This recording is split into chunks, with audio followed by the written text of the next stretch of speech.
What's happening guys, Gemma here and back again for that midweek retro gaming video today, and it is a follow-up to this beautiful video right here where I talk about PlayStation 3 and PlayStation 4 games that have been currently captivating my attention both on stream right here on YouTube and off stream when just chilling here in the lady lounge. We're going to be talking today some Super Nintendo, Mega CD, PlayStation 1 and NES games. So I would suggest you pause the video, you go and grab yourself a nice cup of tea or get some water or a coffee, kick back and enjoy this video. Oh, and by the way, got an awesome video coming Friday. Bought myself a super nice slim PlayStation 2 pink bundle. Let's take a look and stay tuned.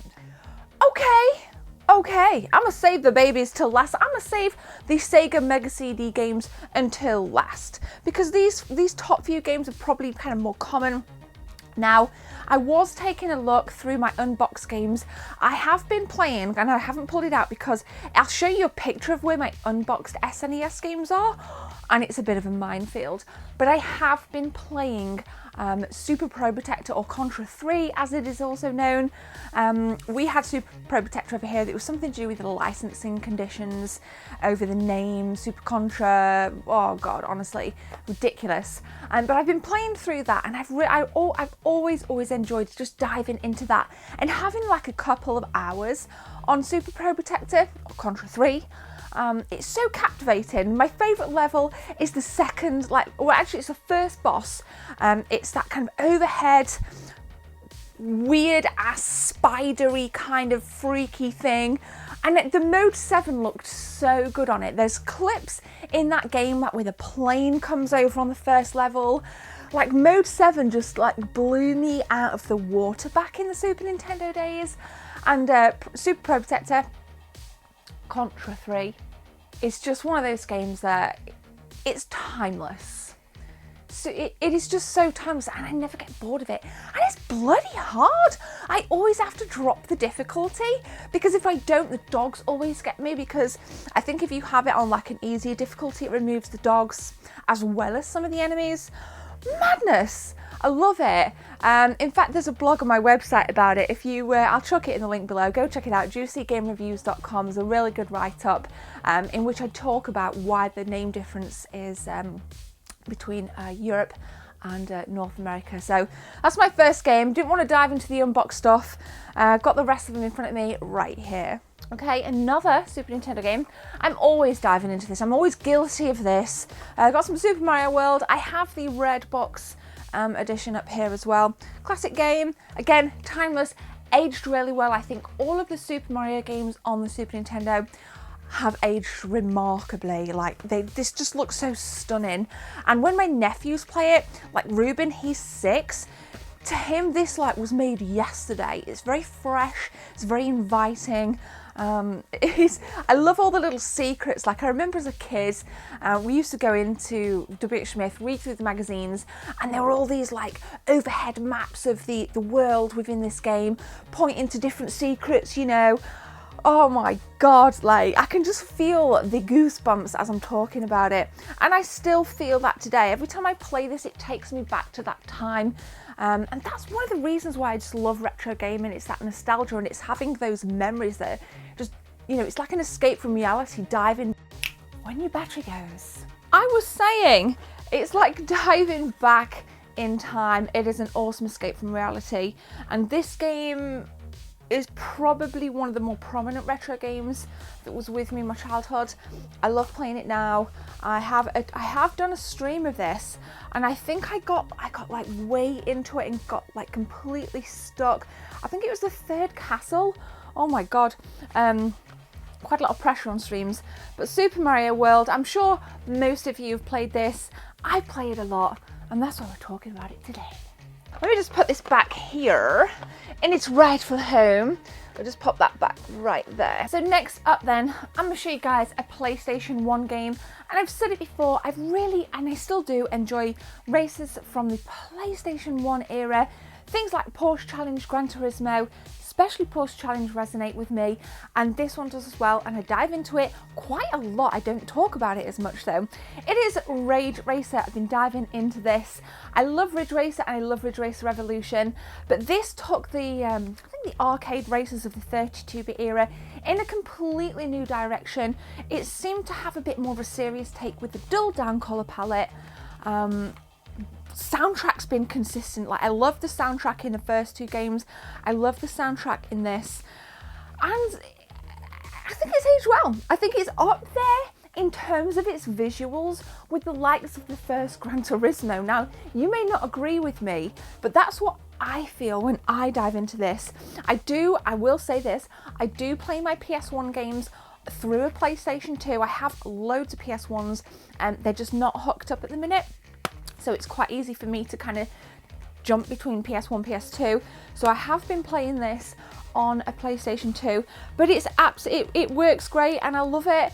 And I've never actually heard anybody within the gaming community say a bad word about Ridge Racer. I really haven't. I think it's remained very consistent. It was consistent back in the day. You know, you just get this like one track that just opens up and just opens different areas of the track and closes other areas. Mirror mode, do you remember like, oh, have you got into mirror mode yet? Yeah, I've got, like when you unlock mirror mode, man, it was like this big thing in school. It was so good. So I've been playing Ridge Racer, makes me smile. It's a feel-good racer. Yeah, I don't really know what else to say. Let's chuck it back in its rightful place.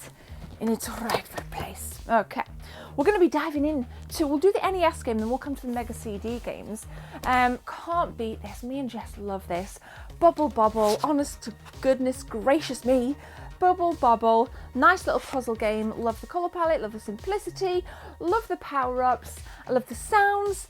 Everything about Bobble for me, it's kind of quick levels, on to the next or down to the next, quick levels, and it's just awesome.